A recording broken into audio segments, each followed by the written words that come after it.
اس نے یہ مصیبت کیا پال لی تھی؟ اس بچھو میں اچانک کیسے جان پڑ جاتی ہے؟ یہ کہاں غائب ہو جاتا ہے اور پھر اپنی جگہ واپس کیوں آ جاتا ہے؟ بازغر کی اس سے کیا دشمنی ہے؟ یہ بچھو کیا چیز ہے؟ ساحل عمر جوں جوں سوچتا رہا الجھتا جا رہا تھا۔ اسے محسوس ہو رہا تھا کوئی نادیدہ قوت اسے اپنی گرفت میں لینے کے لیے کوشاں ہے۔ ایک عجیب پرسرار سا چکر شروع ہو گیا تھا۔ کیا ہوا بیٹا؟ خیر تو ہے؟ اماں اسے اسٹوڈیو میں پریشان حال بیٹھا دیکھ کر دروازے پر آ کر کھڑی ہوئی۔ کچھ نہیں اماں۔ کون تھا یہ؟ وہ اماں ایک تصویر بنوانے آیا تھا۔ کس کی تصویر؟ انہوں نے پوچھا۔ ساحل عمر نے رسالے سے لفافہ نکال کر ان کی طرف بڑھا دیا۔ اماں نے لفافہ کھول کر تصویر باہر نکالی اور اسے دیکھتے ہی چونک گئی۔ ہیں، یہ تو وہی بلی ہے جو بچپن میں تم پر عاشق ہو گئی تھی۔ اماں چشمہ لگا کر دیکھیں، یہ بلی نہیں چیتا ہے۔ چیتا؟ ساحل عمر نے ہنس کر کہا۔ اتنی اندھی نہیں ہوں، نظر آ رہا ہے مجھے یہ چیتا ہے۔ اسے اگر چھوٹا کر دو گے تو یہ وہی بلی بن جائے گی۔ اماں نے بڑے یقین سے کہا۔ ہاں اماں، تم نے صحیح پہچانا، میں نے بھی اسے ایک نظر دیکھتے ہی پہچان لیا تھا۔ ساحل عمر نے کہا۔ اب اس بات میں کوئی شبہ نہ رہا تھا کہ یہ چیتا اس بلی کا انلارجمنٹ تھا۔ اس چیتے کو ساحل عمر جانے کتنی مرتبہ خواب میں چھلانگے مارتا دیکھ چکا تھا۔ اس چیتے کی تصویر میں بڑی دلکشی تھی۔ کوئی ایسی بات تھی کہ آدمی دوبارہ اسے نظر بھر کر دیکھنا چاہتا تھا اور پھر دیکھتے رہنا چاہتا تھا۔ ساحل عمر سوچ رہا تھا کہ اس چیتے کو وہ کس طرح بنائے۔ اس کے پس منظر میں جنگل تھا، کیا وہ جنگل کو اسی طرح رہنے دے یا پیچھے سے جنگل ہٹا کر چیتے کو کسی پہاڑی پر کھڑا کر دے اور پیچھے دور برف پوش پہاڑ دکھا دے؟ لیکن پھر اسے خیال آیا کہ اسے اس تصویر کا پس منظر بدلنے کا کیا حق ہے؟ بازغر اسے جو تصویر دے گیا ہے اسے وہی بنانا ہوگی یا پھر اس سے اجازت لینا ہوگی۔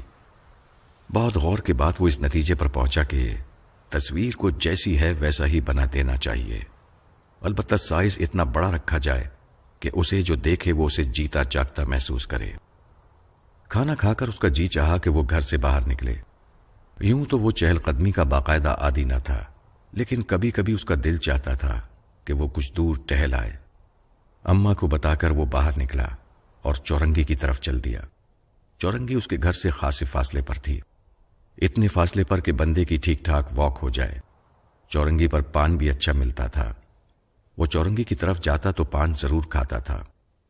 ایک پان اماں کے لیے بنوا لاتا۔ اماں پان کھانے کی عادی نہ تھیں، لیکن ساحل عمر کا لایا ہوا پان ضرور کھا لیا کرتی تھیں۔ یہ تو خیر پان تھا، اگر ساحل عمر انہیں زہر بھی کھانے کو دیتا تو وہ خوشی سے کھا لیتی۔ ساحل عمر نے گھر سے نکلتے ہوئے گھڑی پر نظر ڈالی۔ اس خاص وقت میں بھی ابھی خاصا وقت تھا، وہ آرام سے چہل قدمی کر کے واپس آ سکتا تھا۔ اس لڑکی کا خیال آتے ہی وہ اس کے بارے میں سوچنے لگا۔ پتہ نہیں کون ہے یہ لڑکی جو کسی گرہ کی طرح بڑی مشکل سے کھلی تھی۔ ایک طویل عرصے کے بعد اس نے لب کھولے، بلکہ بقول اس کے کہ زبان کھولی تھی۔ اس نے اس کی سالگرہ کا دن کیسے معلوم کر لیا؟ یہ بڑی حیرت کی بات تھی۔ وہ جو کوئی بھی تھی، بہرحال اچھی باتیں کرتی تھی۔ ساحل عمر کے دل میں خواہش ابھری کہ وہ اس کے سامنے آئے۔ وہ تو خیر اس کے سامنے نہ آئی، لیکن بازغر اس کے سامنے ضرور آ گیا۔ وہ سڑک پر لگے ایک بڑے سے درخت کے موٹے سے تنے کے پیچھے سے اچانک اس کے سامنے آ گیا تھا۔ اس طرح اچانک اسے اپنے سامنے دیکھ کر ساحل عمر ایک لمحے کو خوفزدہ ہو گیا۔ آپ مسٹر بازغر؟ ساحل عمر نے خوف زدہ لہجے میں کہا۔ ساحل صاحب آپ پریشان نہ ہو، میں کافی دیر سے آپ کا انتظار کر رہا تھا۔ میرا انتظار؟ ساحل عمر حیران ہوا۔ جی آپ کا، اس نے بڑے اطمینان سے کہا۔ تو آپ میرے گھر آ جاتے؟ آپ اس وقت بھی بڑی عجلت میں گھر سے نکل آئے تھے، میں پیچھے پیچھے گیٹ تک آیا تھا، اس نے بتایا۔ ساحل صاحب میں اس تصویر کو خریدنا چاہتا ہوں۔ بازغر نے اچانک موضوع بدل دیا۔ وہ کچھ اس طرح کی گفتگو کرنے کا عادی تھا کہ کسی کے سوال کا جواب دینے کے بجائے بڑی خوبصورتی سے گول کر جاتا تھا۔ اس وقت بھی اس نے یہی کیا۔ گھر آنے کے بارے میں کوئی جواب دینے کے بجائے اس نے ایک نیا ہی مسئلہ کھڑا کر دیا۔ کون سی تصویر؟ ساحل عمر نے ایسے ہی سوال کیا۔ اور رشا ملک کی تصویر۔ بازغر نے الجھی ہوئی بات کی۔ اس طرح کی تو کوئی تصویر میرے پاس نہیں ہے۔ ساحل عمر کی کچھ سمجھ میں نہ آیا۔ بچو اور لڑکی کی تصویر، بازغر نے آسان زبان میں بات کی۔ اچھا وہ پینٹنگ، ساحل عمر نے تفہیمی لہجے میں کہا۔ جو معاوضہ کہو گے ادا کر دوں گا، مگر تمہیں وہ تصویر میری بتائی ہوئی جگہ پر پہنچانا ہوگی۔ 1 کروڑ دے سکو گے؟ ساحل عمر نے ایسے ہی مذاق میں کہا۔ 1 کروڑ کم ہے، کچھ اور آگے بڑھو، بازغر نے بڑے ٹھہرے ہوئے لہجے میں کہا۔ ہیں؟ کیا واقعی آپ سنجیدہ ہیں؟ ساحل عمر کی حیرت قابل دید تھی۔ یہ بات کرنے کے لیے میں 1 گھنٹے سے یہاں کھڑا ہوں، بازغر بولا۔ اس تصویر میں ایسی کیا بات ہے جو آپ اس پر اتنی رقم خرچ کر دینا چاہتے ہیں؟ وہ عور کا بچہ ہماری رشا ملوک کی مانگ کا ٹیکا بن جانا چاہتا ہے۔ پھر وہی الجھی ہوئی گفتگو۔ معاف کیجیے گا، میں آپ کی بات بالکل نہیں سمجھا۔ سمجھنے کی ضرورت بھی نہیں، اس نے ملائم لہجے میں کہا، لیکن میں سمجھنا چاہتا ہوں۔ آپ نے اس پینٹنگ کی اس قدر قیمت لگائی ہے تو اس کے پیچھے کوئی خاص وجہ ضرور ہوگی۔ وجہ میں نے بتا دی، جو میری سمجھ میں نہیں آئی۔ میں یہاں کچھ اور سوچ کر آیا تھا، لیکن ہو کچھ اور گیا۔ بازغر نے ایک مرتبہ پھر خوبصورتی سے موضوع بدل دیا۔ مسٹر بازغر، آپ کوئی معمہ وغیرہ تو نہیں نکالتے؟ بالآخر ساحل عمر کو کہنا پڑا۔ کیا مطلب؟ وہ حیران ہوا۔ جو بات کرتے ہیں وہ کسی معمے سے کم نہیں ہوتی۔ ساحل عمر ہنسا۔ ساحل عمر صاحب، میں پینٹنگ کے بارے میں آپ کا جواب سننا چاہتا ہوں۔ وہ سنجیدہ تھا۔ اس پینٹنگ کے بارے میں مصمم ارادہ کر چکا ہوں کہ کسی کو فروخت نہیں کروں گا، چاہے کوئی مجھے اس کا معاوضہ 1 کروڑ سے زیادہ ہی کیوں نہ دے۔ ساحل عمر نے اپنا فیصلہ سنا دیا۔ آپ نہیں جانتے کہ آپ کس مصیبت میں گرفتار ہونے والے ہیں، بازغر نے ڈرایا۔ مجھے خوفزدہ کرنے کی کوشش نہ کریں، میں اپنے فیصلے اتنی آسانی سے نہیں بدلا کرتا۔ اوہ، میں آپ کو کیسے سمجھاؤں؟ بازغر نے ہاتھ ملتے ہوئے کہا۔ آپ نے انکار کر کے اچھا نہیں کیا۔ آپ نہیں جانتے کہ طاغوتی قوتیں آپ کے گرد کیسا جال بن رہی ہیں۔ اچھا میں چلتا ہوں، جب آپ تہکال کی پینٹنگ بنا لے تو مجھے فون کر دیجیے گا، میں آ کر لے جاؤں گا اور منہ مانگا معاوضہ دے جاؤں گا۔ سب کا آقا آپ کو خوش رکھے۔ یہ کہہ کر وہ درخت کی طرف بڑھ گیا۔ اس نے ساحل عمر کے جواب کا انتظار بھی نہیں کیا۔ ساحل عمر اپنے راستے پر چل دیا۔ تھوڑا آگے جا کر اس نے جب درخت کی طرف دیکھا تو اسے بازغر نظر نہیں آیا۔ اتنی جلدی وہ کہاں گم ہو گیا؟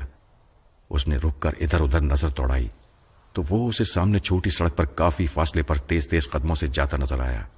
اسے حیرت ہوئی کہ اس نے اتنا فاصلہ چند سیکنڈز میں کیسے طے کر لیا۔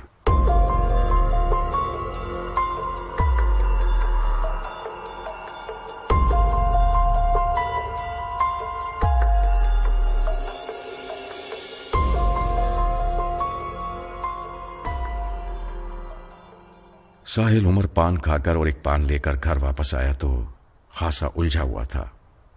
بازغر اسے اچھا خاصا پریشان کر گیا تھا۔ بچو کی طرف اس کا جھپٹنا اور بچو کا ایک دم تصویر کے پیچھے چلے جانا، اس کے جانے کے بعد پھر اپنی جگہ پر واپس آ جانا، اور بازغر کا گھر سے باہر اس کا انتظار کرنا۔ اس تصویر میں اس کی غیر معمولی دلچسپی اور غیر معمولی معاوضے کی پیشکش، یہ ساری باتیں اس کی الجھن میں اضافہ کر رہی تھیں۔ وہ اپنے اسٹوڈیو میں ایک سٹول پر آ کر بیٹھ گیا۔ ٹیلی فون اٹھا کر اس نے اپنی گود میں رکھ لیا اور مسعود آفاقی کا نمبر ملانے لگا۔ دوسری گھنٹی پر ٹیلی فون اٹھا لیا گیا۔ ادھر سے مسعود کی آواز سنائی دی۔ ہیلو یار مسعود، وہ نثار فاروقی ٹھیک کہہ رہے تھے۔ ساحل عمر نے بات شروع کی۔ میں سمجھا نہیں، مسعود نے کہا۔ جواب میں ساحل عمر نے بازغر کی آمد سے لے کر اس کے جانے تک ساری روحداد سنا دی۔ تم نے خامخواہ ان پر شک کیا، مسعود نے ساری داستان سن کر کہا۔ وہ بات ہی انہوں نے کچھ ایسی کہی کہ اس پر یقین آنا مشکل تھا۔ ہاں، اگر میں خود اپنی آنکھ سے بچو کو پیچھے جاتے ہوئے نہ دیکھ لیتا تو اب بھی یقین نہ کرتا، اس نے وضاحت کی۔ اب تو یقین آ گیا کہ نثار فاروقی نے جو کچھ بتایا سچ بتایا تھا، مسعود نے کہا۔ شہزادے، تم نے اس تصویر کو بیچ کیوں نہیں دیا؟ اتنے اچھے پیسے اب کون دے گا؟ مجھے یہ تصویر اب فروخت نہیں کرنی، ساحل عمر نے دو ٹوک انداز میں کہا۔ یار اس تصویر کا گھر میں رکھنا ٹھیک نہیں، کہیں تمہیں کوئی نقصان نہ پہنچ جائے، مسعود آفاقی نے اندیشہ ظاہر کیا۔ یہ بات میں اچھی طرح سمجھ گیا ہوں کہ اس تصویر میں کوئی اسرار ضرور ہے، انجانے میں مجھ سے کوئی انوکھا کام ہو گیا ہے، لیکن میں ڈرنے والوں میں سے نہیں ہوں۔ میں بچپن سے ہی اس طرح کی باتوں کا عادی ہوں۔ وہ چیتے کی شکل والی بلی پورا چیتا بن کر پہلے خوابوں میں نظر آتی تھی، اب بازغر اس کی تصویر بنانے کو دے گیا ہے۔ یار اس تصویر میں بڑی کشش ہے، میں اسے ضرور بناؤں گا، ساحل عمر نے اپنا خیال ظاہر کیا۔ بچپن والی بلی بڑی ہو کر چیتا بن کر تمہارے پاس پہنچ گئی، خوابوں والی کو تم نے خود ہی پینٹ کر دیا، اب وہ لمبی زبان والی رہ گئی ہے۔ میرا خیال ہے کہ وہ کہیں راستے میں ہی ہوگی، پہنچا ہی چاہتی ہے، مسعود آفاقی نے اسے یاد دلایا۔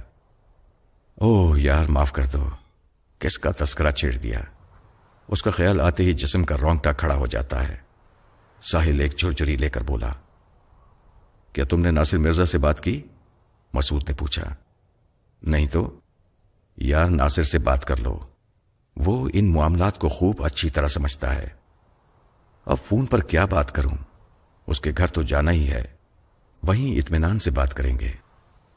چلو ٹھیک ہے، بہرحال اپنا خیال رکھو، اماں سے کہنا کہ وہ تم پر پڑھ کر پھونک دیں، وہ پہلے ہی مجھ پر کیا کم جھاڑ پھونک رکھتی ہیں، اگر میں نے ان کو کچھ بتا دیا تو وہ ہر وقت پھونکے مارتی میرے پیچھے گھومیں گی۔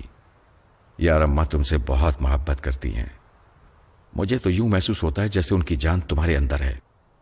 اس میں کوئی شبہ نہیں، ساحل عمر نے تائید کی۔ آج کل وہ میری شادی کے چکر میں ہیں، روز پیچھے پڑی رہتی ہیں۔ تو بھائی کر کیوں نہیں لیتے شادی؟ مسعود نے ہنس کر کہا۔ میری بیوی ان کے لیے ملک الموت ثابت ہوگی، ساحل عمر نے اندیشہ ظاہر کیا۔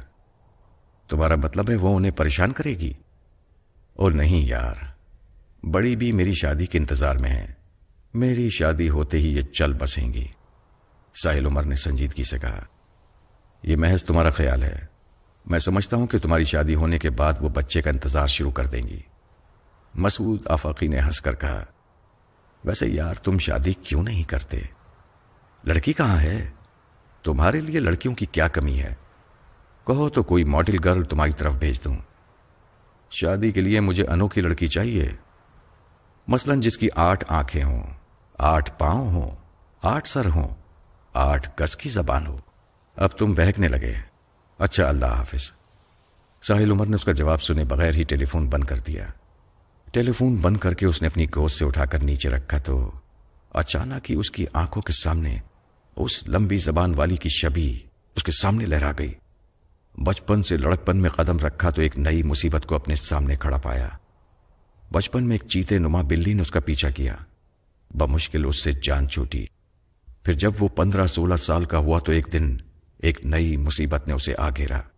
وہ ایک خاص دن تھا، اس دن مکمل سورج گرہن پڑنے والا تھا، 12 یا 12:30 بجے ہوں گے۔ ساحل عمر مکمل سورج گرہن کے شوق میں گھر سے باہر نکل آیا۔ برآمدے میں کھڑے ہو کر ایک کالا شیشہ آنکھ پر رکھ کر سورج گرہن کا نظارہ کرنے لگا۔ اسی وقت کچھ ہوا، ایک دم اس کے جسم میں جھٹکا سا لگا، اس کے ہاتھ سے شیشہ چھوٹ گیا اور اس کا رخ بھی بدل گیا۔ شیشہ برآمدے کے فرش پر گر کر کرچی کرچی ہو گیا۔ اس کی سمجھ میں نہ آیا کہ اچانک اس کو کیا ہوا۔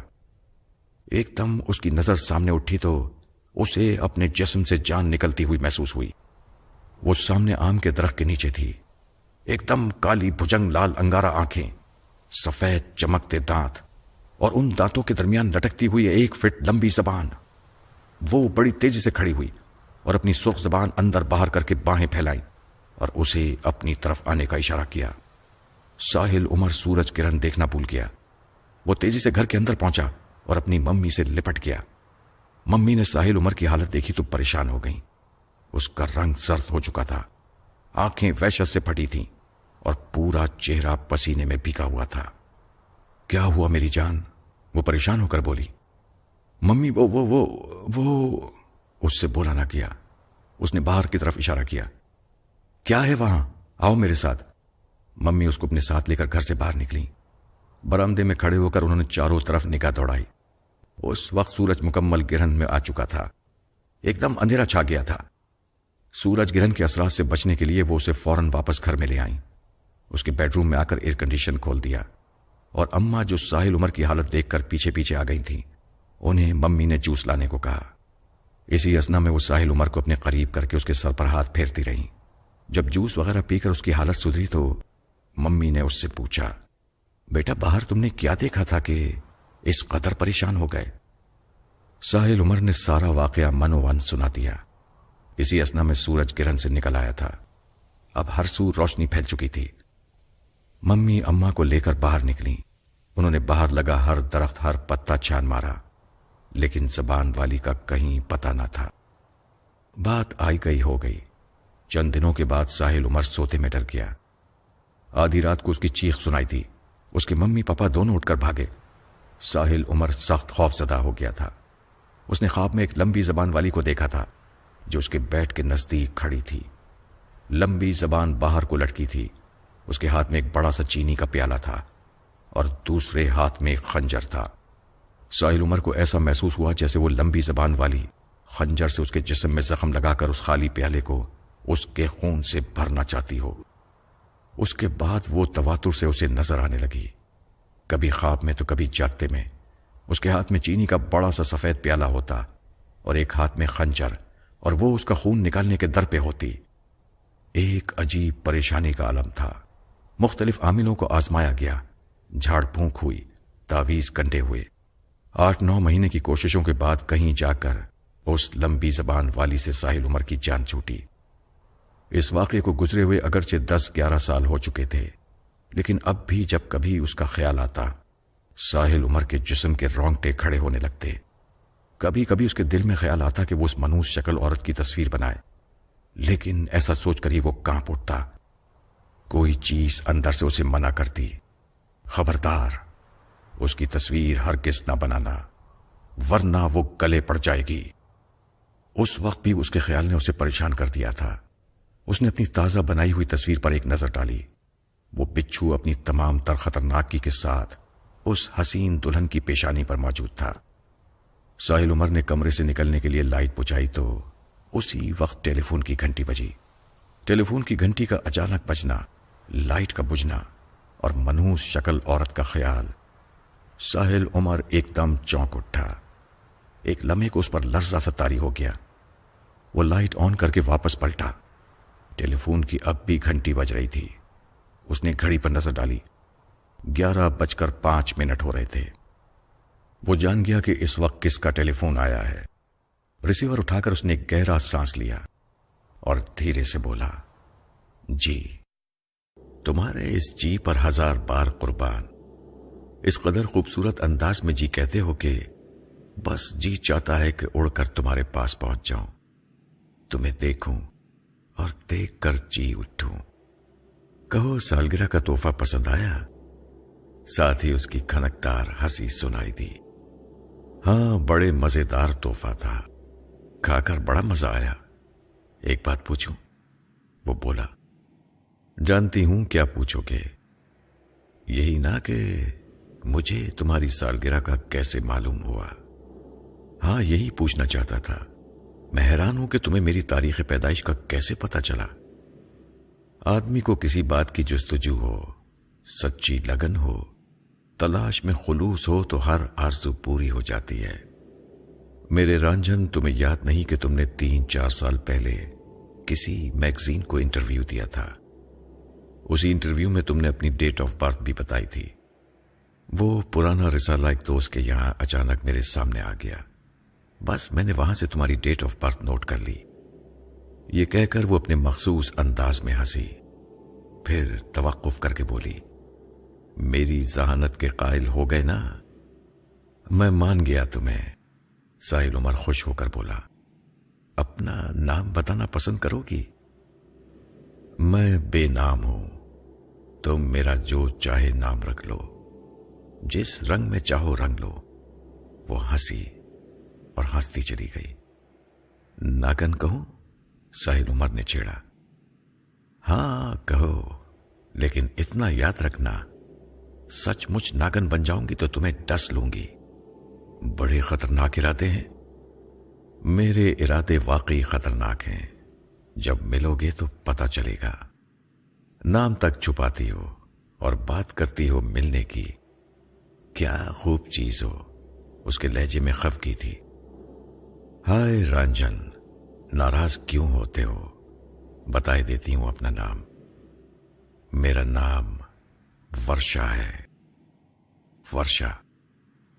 ورشا؟ وہ حیرت زدہ ہوا۔ ورشا ہو؟ کہاں کہاں برسی ہو؟ جہاں برستی ہوں کھیت کھلیان ایک کر دیتی ہوں، ہر چیز بہا لے جاتی ہوں، اجاڑ کر رکھ دیتی ہوں۔ اچانک اس کا لہجہ بدل گیا۔ اس کے لہجے میں جانے ایسی کیا بات تھی کہ اس کے جسم میں سردی کی ایک لہر سی دوڑ گئی۔ گویا جنونی ہو۔ وہ سنبھل کر بولا، صحیح سمجھے، میں واقعی جنونی ہوں اور آج کل تمہارے جنون میں مبتلا ہوں۔ میں تم سے ملنا چاہتی ہوں۔ بولو بولو، کب ملیں گے؟ اس نے بڑے پیار سے پوچھا۔ جب تم چاہو۔ یہ بات بلا ارادہ اس کے منہ سے نکل گئی۔ ٹھیک ہے، پھر میں کل آ رہی ہوں تمہارے پاس، میرا انتظار کرو۔ یہ کہہ کر اس نے فون بند کر دیا۔ دوسرے دن وہ عجب انداز سے اس کے سامنے آئی۔ دوپہر کے وقت اسے کوریئر سے ایک لفافہ ملا۔ لفافہ کھولا تو اس میں سے ایک تصویر نکلی۔ ایک لڑکی کیمرے کی طرف پیٹ کیے بیٹھی تھی۔ اس کے چست لباس میں پیٹھ پر ایک پان بنا ہوا تھا اور اس پان سے گوری جلد نظر آ رہی تھی۔ اس جلد پر جو چیز نظر آ رہی تھی اسے دیکھ کر وہ پتھر کا ہو گیا۔ پیٹھ پر جہاں پان بنا ہوا تھا اور جس سے اس کی گوری جلد جھلک رہی تھی، اس جلد پر ایک بچھو بنا ہوا تھا۔ جہاں بچھو بنا ہوا تھا وہاں کھال کا رنگ ہلکا براؤن سا تھا۔ بچھو کا منہ نیچے کی طرف تھا۔ یوں محسوس ہوتا تھا جیسے کسی بلاک کے ذریعے جلد پر چھاپا گیا ہو۔ وہ لڑکی جو بھی تھی اس کی صورت کیمرے کی طرف نہ تھی۔ اس کی تصویر کمر کے نیچے تک کی تھی۔ وہ شاید کسی میز یا اسٹول پر بیٹھی ہوئی تھی۔ بہت چست قمیص پہنے ہوئی تھی جو پسینے سے بھیگی ہوئی تھی۔ پسینے میں بھیگے ہونے کی وجہ سے قمیص جلد سے چپک گئی تھی۔ جہاں جہاں قمیص جلد سے چپک گئی تھی وہاں جلد صاف نظر آ رہی تھی۔ خمدار اور نازک کمر تھی۔ اس نے اپنے دونوں ہاتھ سر کی پشت پر رکھے ہوئے تھے۔ ہاتھ کی انگلیاں ایک دوسرے میں پیوست تھیں۔ نیل پالش لگے لمبے اور ترشے ہوئے ناخن خوبصورت مخروطی انگلیاں۔ ایک انگلی میں سرخ اور سفید رنگوں والے نگوں کے نازک سی انگوٹھی۔ وہ ایک انوکھی تصویر تھی۔ سب سے انوکھی بات پیٹھ پر بنا ہوا بچھو کا نشان تھا، جسے دیکھ کر وہ ایک لمحے کو اپنے آپ کو بھول گیا تھا، پتھرا گیا تھا۔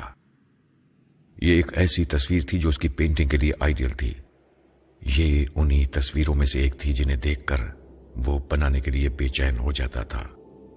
اس تصویر کو دیکھ کر اس نے فیصلہ کر لیا کہ اسے ضرور پینٹ کرے گا۔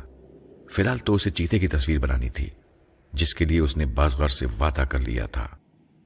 چیتے کی تصویر میں بظاہر کوئی انوکھا پن نہ تھا، لیکن وہ چیتا بذات خود انوکھا تھا۔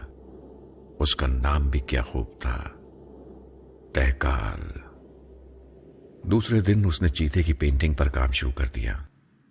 بچھو اور دلہن والی تصویر اس نے اپنے اسٹوڈیو سے نکال لی اور اسے فریم کروا کے اپنے بیڈ روم میں لگا لی، ایسی جگہ کہ اگر وہ بیڈ پر لیٹا ہو تو تصویر عین اس کی نظروں کے سامنے ہو۔ جب وہ صبح سو کر اٹھے، پلکوں کی چرمن اٹھے تو اس کی دید ہو۔ اس پینٹنگ میں اس کی دلچسپی بڑھتی جا رہی تھی۔ اسے عشق ہوتا جا رہا تھا اس تصویر سے، اس تصویر والی سے جو اس کے خوابوں میں دکھائی دیتی تھی۔ اس تصویر کو اس نے سینکڑوں تصویروں میں سے نکالا تھا۔ جو شکل و صورت اسے خواب میں دیکھ کر اس کے ذہن میں رہ جاتی تھی، اس یادداشت کے سہارے اس نے سینکڑوں تصویریں دیکھ کر اس کا انتخاب کیا تھا۔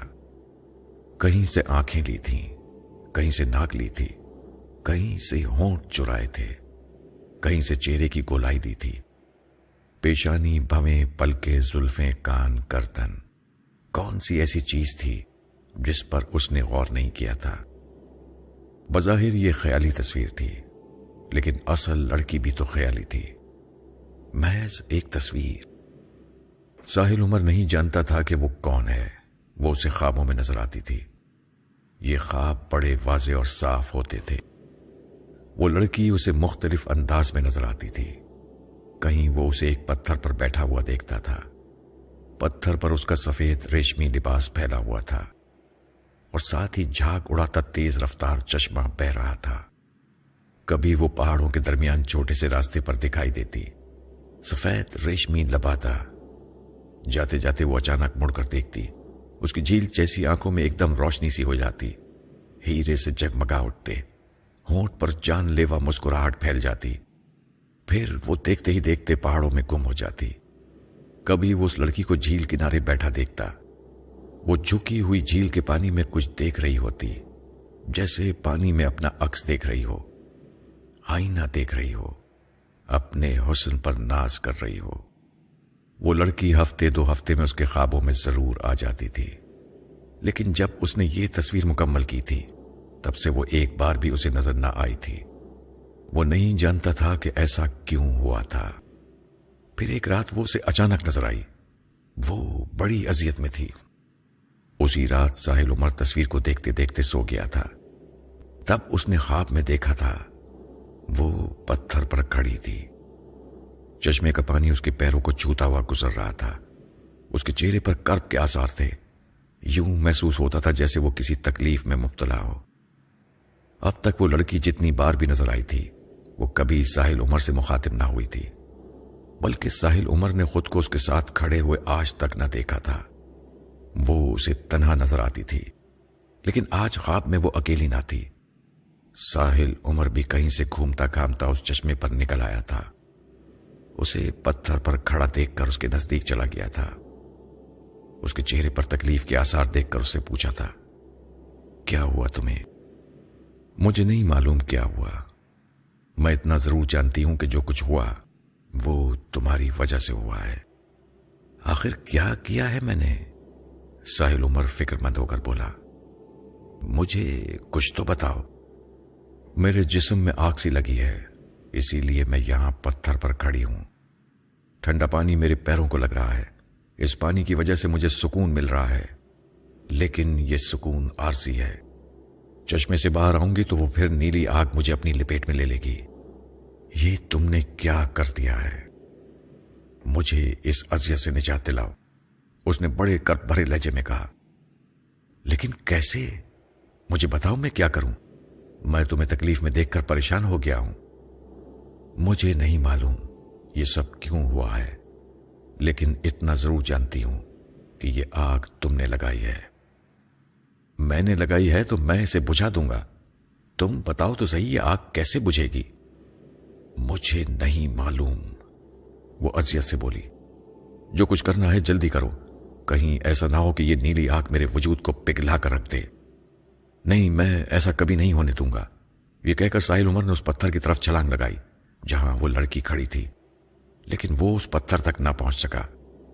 وہ چشمے میں گر گیا، تیز رفتار چشمہ اسے بہا کر لے چلا۔ اس نے چشمے سے نکلنے کے لیے ہاتھ پاؤں چلائے تو اچانک اس کی آنکھ کھل گئی۔ آنکھ کھلی تو اس نے خود کو اپنے کمرے میں پایا۔ کمرے میں اندھیرا تھا، وہ پسینے میں شرابور تھا، اس کا دل غیر معمولی رفتار سے دھڑک رہا تھا، اس پر ایک گھبراہٹ سی طاری تھی۔ ہاتھ بڑھا کر اس نے سائڈ ٹیبل پر رکھا ہوا ٹیبل لیمپ روشن کیا۔ کمرے میں ایئر کنڈیشن چل رہا تھا، چھت کا پنکھا بھی چل رہا تھا، اس کے باوجود اس کا بدن بھیگا ہوا تھا۔ اس نے اٹھ کر پنکھا تیز کیا اور بیڈ پر بیٹھ کر لمبی لمبی سانسیں لینے لگا۔ پھر ساحل عمر نے اس تصویر پر نظر ڈالی۔ ٹیبل لیمپ کی روشنی میں وہ کچھ زیادہ ہی پراسرار محسوس ہو رہی تھی۔ تصویر جوں کی توں تھی، اس میں کوئی تبدیلی نہ تھی۔ خواب والی لڑکی کو آج اس نے بہت قریب سے دیکھا۔ اس تصویر اور لڑکی کی صورت میں کوئی فرق نہ تھا۔ فرق اگر تھا تو صرف اتنا کہ تصویر میں وہ دلہن کے روپ میں تھی اور خواب میں ایک سفید ریشمی لبادے میں نظر آتی تھی۔ نئے نقشہ یہی تھا، البتہ چہرے کے رنگ و روپ میں تھوڑا فرق تھا۔ وہ خواب میں اس لڑکی کو پریشان دیکھ کر خود بھی پریشان ہو گیا تھا۔ اس کی سمجھ میں نہیں آ رہا تھا کہ اس سے ایسی کیا غلطی سرزد ہوئی ہے کہ وہ اذیت میں مبتلا ہو گئی۔ یہ بات بھی اس کی سمجھ میں نہیں آئی تھی کہ اس کا اس لڑکی سے کیا ربط ہے۔ اب تک ساحل عمر نے اسے تنہا دیکھا تھا، مختلف انداز میں، مختلف جگہوں پر، اس طرح خواب میں کسی اجنبی لڑکی کا دکھائی دینا کوئی ایسا پریشان کن مسئلہ نہ تھا۔ بہت سے لوگوں کو ایک ہی خواب ایک ہی انداز میں برسوں دکھائی دیتا رہتا ہے، لیکن خواب میں پہلی بار خود کو اس لڑکی کے ساتھ دیکھنا اور اس طرح بات کرنا جیسے وہ ایک دوسرے کو برسوں سے جانتے ہوں، پھر اس کا اذیت میں مبتلا ہونا اور یہ بتانا کہ یہ اذیت اس کی وجہ سے اسے ملی ہے۔ کوئی نیلی آگ اسے جلا رہی ہے۔ آگ تو سرخی مائل پیلی ہوتی ہے، یہ نیلی آگ کہاں سے آ گئی؟ اس سے آخر ایسی کیا غلطی سرزد ہوئی؟ اگر کوئی غلطی ہوئی بھی ہے تو وہ اس سے کس طرح متاثر ہو گئی؟ یہ بات سمجھ میں نہ آنے والی تھی۔ ساحل عمر کمرے کا دروازہ کھول کر لاؤنج پہنچا۔ اسے پیاس لگ رہی تھی۔ فریج سے ٹھنڈی بوتل نکال کر 2 گلاس ٹھنڈا پانی پیا۔ ایک نظر اماں کے کمرے کی طرف ڈالی۔ ان کے کمرے کی لائٹ چل رہی ہوئی تھی۔ اس وقت 2 بجے کا عمل تھا۔ وہ شاید تہجد کی نماز کے لیے اٹھی ہوں۔ وہ جلدی سے پانی پی کر اپنے کمرے میں آ گیا۔ اگر انہوں نے اسے اتنی رات گئے اپنے کمرے سے باہر دیکھ لیا تو سوال جواب کا سلسلہ شروع ہو جائے گا، اور اس وقت وہ کسی بھی طرح کے سوال جواب کے موڈ میں نہ تھا۔ کمرے میں آ کر اس نے ٹیبل لیمپ بجھا کر ٹیوب لائٹ چلائی اور یوں ہی بے خیالی میں ٹہلنے لگا۔ اس کا دماغ اس معمے کو حل کرنے میں لگا ہوا تھا۔ یہ بھی تو ہو سکتا ہے کہ محض خواب ہو، حقیقت سے اس کا کوئی تعلق نہ ہو، لیکن اس بات پر اس کا یقین کرنے کو جی نہیں چاہ رہا تھا۔ اس لڑکی کا کربناک چہرہ، نیلی آگ کا ذکر، اس تکلیف کا اسے مورد الزام ٹھہرانا، سب سچ معلوم ہو رہا تھا۔ لیکن اب مسئلہ یہ تھا کہ وہ اس بات کا کس طرح پتہ چلائے جس کی وجہ سے لڑکی کرب میں مبتلا ہے۔ یہ سوچتے سوچتے وہ اس تصویر کے سامنے ٹھہر گیا۔ اس تصویر کو غور سے دیکھنے لگا۔ اس کی نظر اس کی پیشانی پر بنے بچھو پر تھی۔ تب اسے اچانک بازغر یاد آیا۔ وہ اس بچھو کو دیکھ کر کیسا طیش میں آ گیا تھا۔ وہ بے اختیار اس بچھو پر جھپٹا تھا۔ اس نے 1-2 اجنبی نام بھی لیے تھے۔ اس نے دیکھا تھا کہ یہ بچھو دوڑ کر تصویر کے پیچھے چلا گیا تھا اور باوجود کوشش کے مل نہیں سکا تھا۔ اوہ، اب سمجھ میں آیا اس سے کتنی بڑی غلطی سرزد ہوئی ہے۔ اس نے اس لڑکی کی پیشانی پر ٹیکا بنانے کے بجائے بچھو بٹھا دیا۔ تصویر انوکھی ضرور ہو گئی، لیکن وہ بچھو لڑکی کی اذیت کا باعث بن گیا۔ اس خیال نے آہستہ آہستہ یقین کی صورت اختیار کر لی۔ اس کا دل مطمئن ہوتا چلا گیا۔ صبح اٹھتے ہی اس نے سب سے پہلا کام یہ کیا کہ فریم سے تصویر کو نکال کر اپنے اسٹوڈیو میں جا کر بورڈ پر لگایا اور ٹیوبوں سے مختلف رنگ نکال کر پلیٹ میں رکھے اور برش اٹھا کر مختلف رنگوں کی آمیزش کرنے لگا۔ اس نے فیصلہ کر لیا تھا کہ کیا کرنا ہے۔ اگرچہ اس نے یہ بچھو بڑی محنت سے بنایا تھا اور وہ اس کی توقع سے کہیں اچھا بن گیا تھا، بڑا زبردست، بہت جاندار، لیکن اس بچھو کو صفائی ہستی سے مٹائے بغیر چارہ نہ تھا۔ اس بچھو کو کسی کی پیشانی کا ٹیکا بنا کر اس نے بہت زیادتی کی تھی۔ وہ نازک سی لڑکی اگر اس بچھو کو اپنی پیشانی پر محسوس کر کے کسی کرب میں مبتلا تھی تو وہ حق پر تھی۔ ہماری ناک پر اگر مکھی بھی بیٹھ جائے تو ہم کیسے بے چین ہو جاتے ہیں۔ برش پر رنگ لگا کر وہ بچھو کو مٹانے لگا۔ اس نے طے کر لیا تھا کہ وہ اس بچھو کو مٹا کر اس کی جگہ ایک خوبصورت ٹیکا بنائے گا، تب اس دلہن کی کچھ اور ہی شان نکل آئے گی۔ ابھی اس نے اسٹروک لگانے کے لیے برش بچھو کے نزدیک ہی کیا تھا کہ اسے فوراً اپنا ہاتھ پیچھے کر لینا پڑا۔ اس بچھو نے ایک دم سر اٹھایا تھا اور دیکھتے ہی دیکھتے وہ بڑی تیزی سے پلٹ کر تصویر کے پیچھے چلا گیا تھا۔ ساحل برش میز پر پھینک کر فوراً بورڈ کے پیچھے گیا کہ دیکھ سکے کہ وہ بچھو کدھر جا رہا ہے، لیکن اتنی دیر میں وہ بچھو جانے کہاں سے کہاں پہنچ گیا۔ ساحل عمر اسے ڈھونڈتا ہی رہ گیا۔ اس کمرے کا ہر گوشہ ہر کونا تلاش کیا، لیکن اس بچھو نے نہ ملنا تھا نہ ملا۔ اماں ناشتہ بنا کر ساحل عمر کو اٹھانے کے لیے اس کے کمرے کی طرف جانے لگیں۔ تب انہوں نے اس کے اسٹوڈیو کا دروازہ کھلا پایا۔ انہوں نے اندر جھانک کر دیکھا تو ساحل عمر ادھر ادھر کچھ تلاش کرنے میں مصروف تھا۔ بیٹا خیریت تو ہے؟ یہ تم صبح ہی صبح کمرے میں کیا تلاش کر رہے ہو؟ اماں نے دروازے پر کھڑے ہو کر پوچھا۔ اماں بس خیریت نہیں ہے، ذرا تم اندر آ کر دیکھو۔ اس نے اپنی پریشانی بیان کی۔ ہائے کیا ہوا؟ اماں نے فوراً اپنا دل تھام لیا اور بہت سنبھل کر آگے بڑھی۔ جب ساحل عمر کے نزدیک پہنچی تو انہوں نے گھبرا کر پوچھا، ہاں ہاں کیا ہوا؟ اماں یہ دیکھو، اس نے تصویر کی طرف اشارہ کیا۔ ارے بھیا وہ بچھو کہاں گیا؟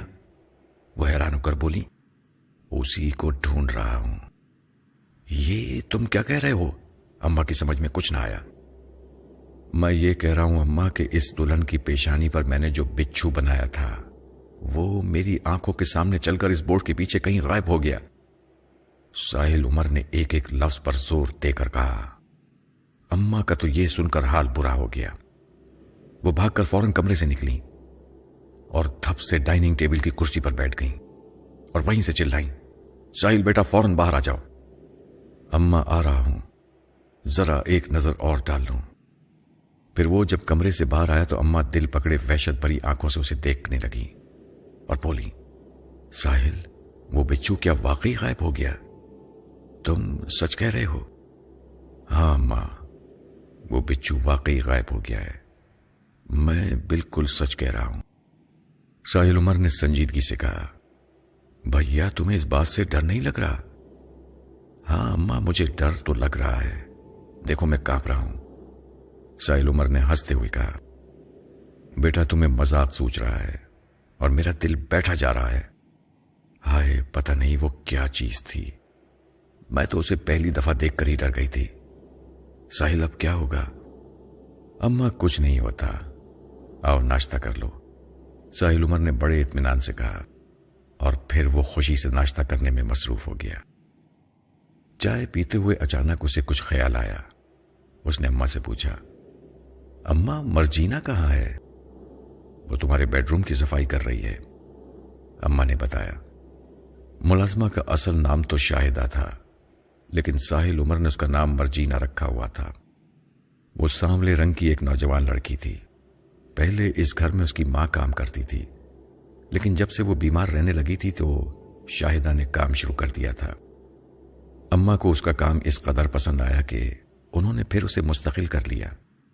ساحل عمر نے اس کا نام مرجینا کیوں رکھا تھا یہ بات خود اسے بھی معلوم نہ تھی، بس پہلے دن جیسے ہی اس نے اسے دیکھا مرجینا کہہ کر پکارنا شروع کر دیا۔ کچھ عرصے کے بعد اماں نے بھی یہ نام قبول کر لیا، وہ بھی اسے مرجینا کہہ کر بلانے لگی اور شاہدہ اس نئے نام پر خوش خوش دوڑی چلی آتی تھی۔ اماں ذرا اسے بلا کر میرے اسٹوڈیو کی صفائی کراؤ، ساحل عمر نے کہا۔ اچھا بلاتی ہوں، اماں یہ کہہ کر اٹھنے لگی۔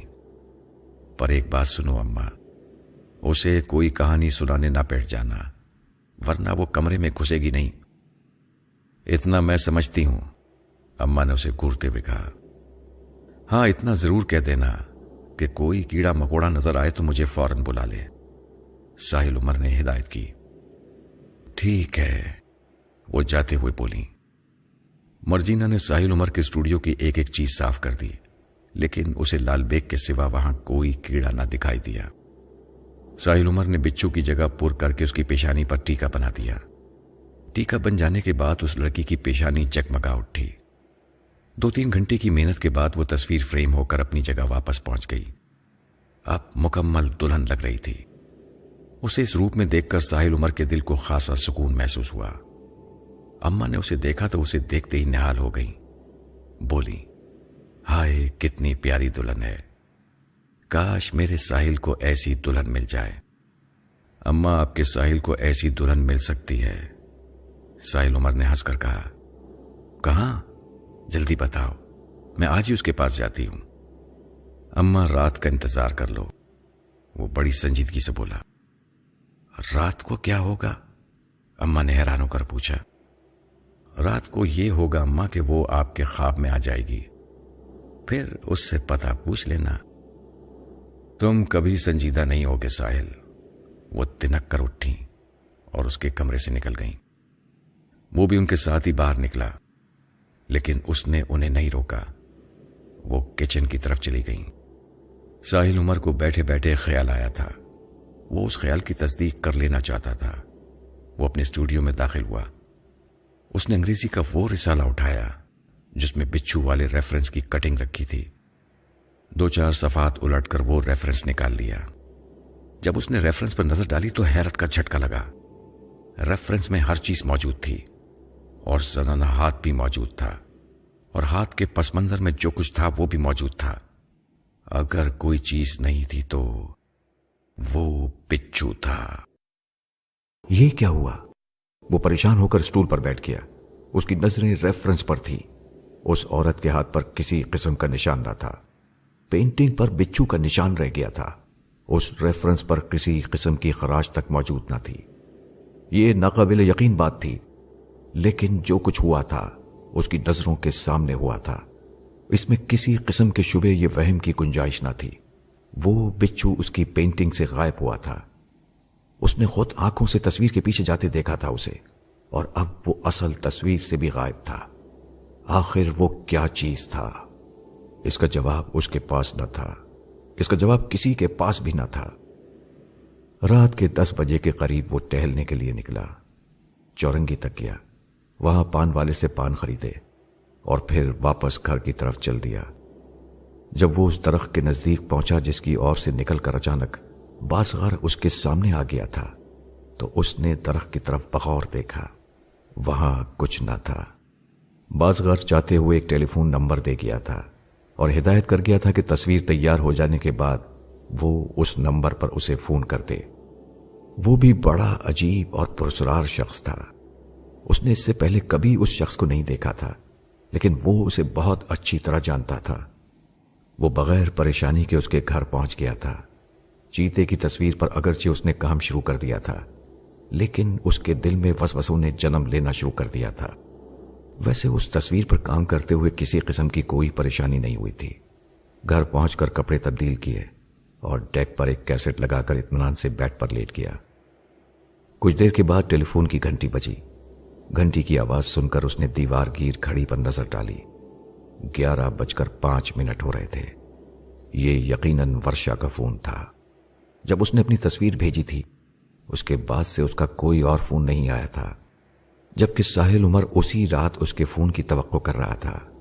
ریسیور اٹھانے سے پہلے اس نے ڈیک کی آواز خاصی دھیمی کر دی، پھر ریسیور اٹھا کر بڑی چاہت سے بولا، جی کہو رنجن، کیسے ہو؟ ادھر سے ورشا کی کھنکتی ہوئی آواز سنائی تھی۔ اتنے دن کے بعد کیوں فون کیا؟ ساحل عمر نے شکوہ کیا۔ اوہ، تو تمہیں اب میرے فون کا انتظار رہنے لگا ہے۔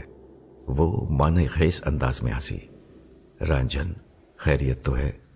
جی اللہ کے فضل و کرم سے خیریت سے ہوں، اور آپ کی خیریت نیک مطلوب چاہتا ہوں۔ جواب میں وہ زور سے ہنس دی۔ اس کی ہنسی میں، اس کی آواز میں ایک عجیب قسم کی کشش تھی، ایسی کشش جسے الفاظ میں بیان نہیں کیا جا سکتا، صرف محسوس کیا جا سکتا تھا۔ کہو میں کیسی لگی؟ وہ بڑے مترنم انداز میں گویا ہوئی۔ وہ تم کہاں تھیں؟ وہ تو تمہاری تصویر تھی، ساحل عمر نے وضاحت کی۔ چلو تصویر کے بارے میں ہی بتا دو۔ بہت زبردست، جس فوٹوگرافر نے بھی بنائی خوب بنائی۔ میں چاہتی ہوں کہ اب تم اسے بناؤ۔ فرمائش ہوئی۔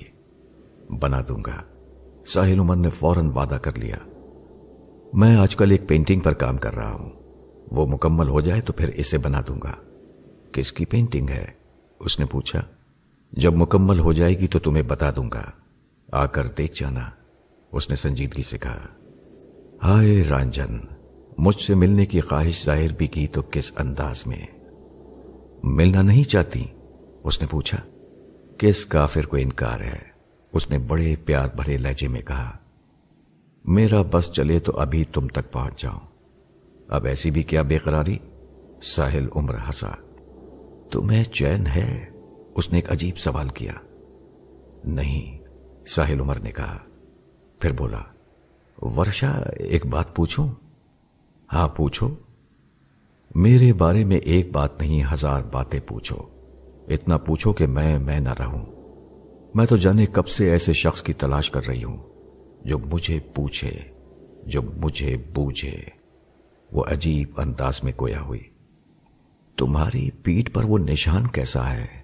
بالکل بچھو لگتا ہے، اس نے پوچھا۔ لگتا کیا ہے، وہ ہے ہی بچھو۔ یہ نشان میری پیٹھ پر پیدائشی ہے، ورشا نے بتایا۔ کیا بچھوؤں کے خاندان سے ہو؟ یہی سمجھ لو، ذرا میرے ڈنگ سے بچے رہنا۔ وہ ہنسی۔